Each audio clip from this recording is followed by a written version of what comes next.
This week, it's been all eyes on the Atlantic and what became Tropical Storm Erin. Now, as we move through the short term, this is a system that's going to find a much more favorable environment for strengthening. We'll be talking about our first hurricane, potentially our first major of the season. Got a long way to go to get there, but there's a lot of time still to go with this. 45-mile-per-hour winds. We'll be getting a new update from the National Hurricane Center in about an hour and a half, and we'll get you that. Tropical Storm Erin's structure, it's starting to come together. Preparations are already underway in the United States Virgin Islands as it is forecast to become a major hurricane over the weekend.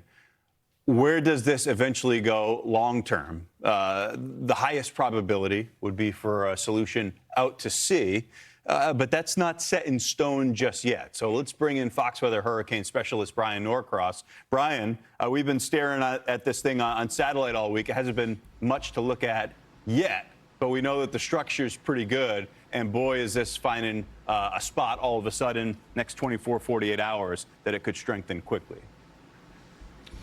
Yeah, and we can see some thunderstorms that are persistent now related to the center of the storm. There you can see the bright reds popping out there, and that's a sign that it's getting into an environment that is more conducive to strengthening. In just a second, I'll show you, though, it still is not perfect by any means. It's got a ways to go. Hurricane Center, as of 11 o'clock still, as you say, carrying at 45, slowing down a little bit at 17 now. That slower forward speed might be helping it organize a bit. And 1,004 millibars, those are all estimates, but as you've been talking about, hurricane hunters are going to check this out now that it's getting close enough to the islands.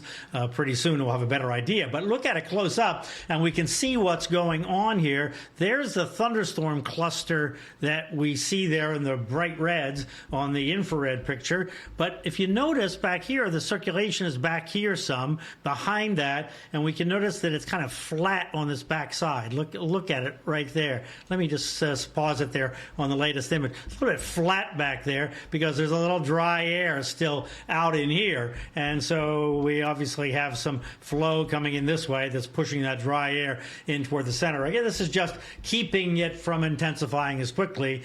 Be surprised if by the end of today we don't get a stronger storm just based on what we see with those thunderstorms.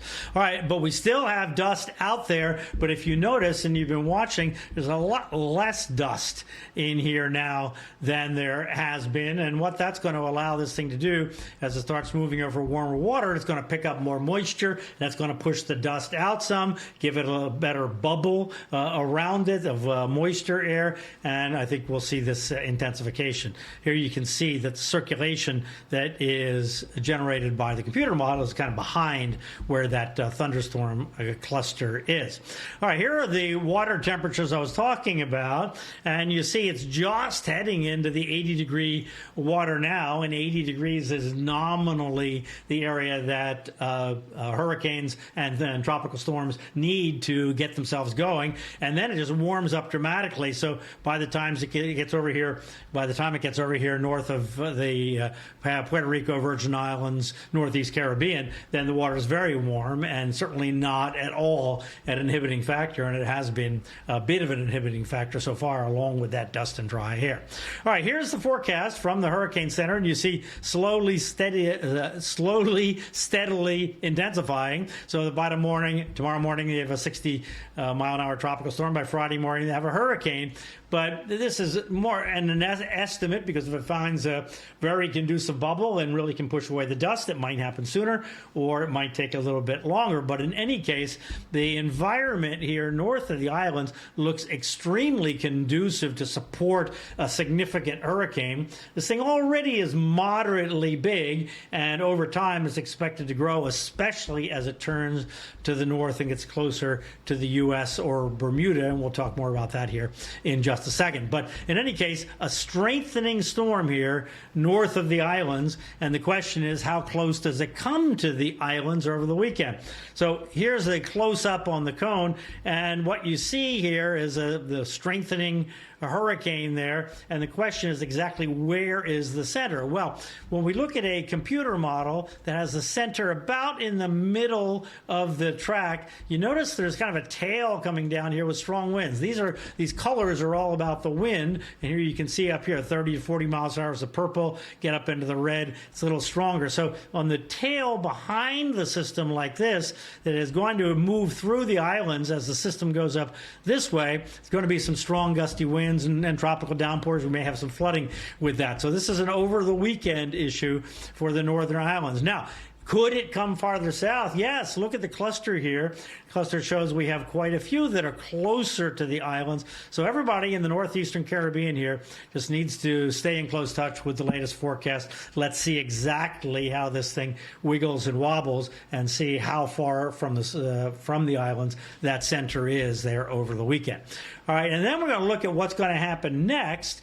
And we have two high pressure systems in this gap in between that we've been talking about, right? The storm is going to go up in there somehow, or it's going to come over here somehow, something like that. And it has to do with the shape of the flow around these highs. Well, the latest European, which has really set everybody off, takes these two highs and makes a little bit of a bridge between them here and puts a little higher pressure in here, and that tends to drive the storm closer to North Carolina than the previous runs.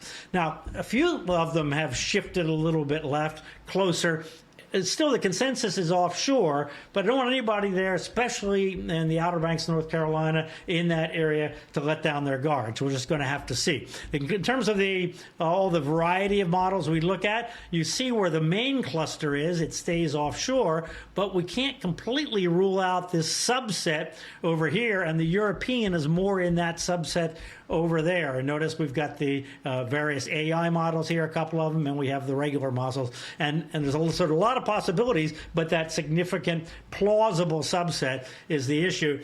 And with that, how bad are the conditions going to be, even if it stays offshore along the coast? And we see that from the mid-Atlantic on up through the Northeast, going to put a lot of energy, no matter what, up along the coast. So everybody needs to be aware of that here coming up later next week. So a lot of time to adjust, but late next week, caution is going to be required, and we'll talk a lot more about that. Ian? Yeah, no question. And interesting too, Brian, the Euro's AI has been kind of consistently on the left side of the group.